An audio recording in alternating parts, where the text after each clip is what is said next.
Dati nagtataka ako kung bakit gustong-gusto ni tatay ng kape. Bago umalis patungong trabaho, magkape. Pag-uwi galing trabaho, magkape. Pagod na, timpla ng kape. Masaya, malungkot, lasing, galit, normal na araw, kape pa rin. Nung tinikman ko yung kape, sinikmura lang ako. Hindi pala yung kape nakaka-addict, yung pakiramdam pala. Hindi lang kasi siya basta likido na may matamis at mapait na lasa. Isa iyong pahinga para sa kanila. Yun yung oras para isipin ang mga problema. Kung paano ba malulutas. Alam mo kasi, ganito lang kasimple ang buhay.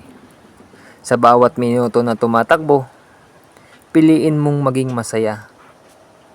Parang kape na ito. Mapait man sa bawat higop, pero nakakatanggal ng pagod.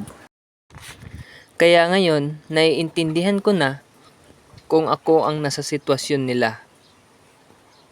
Puno ka man ng problema, subukan mo pa rin ngumiti, ate at kuya, kapatid, kadugo, kakampi, kabuhok, kalansay, ay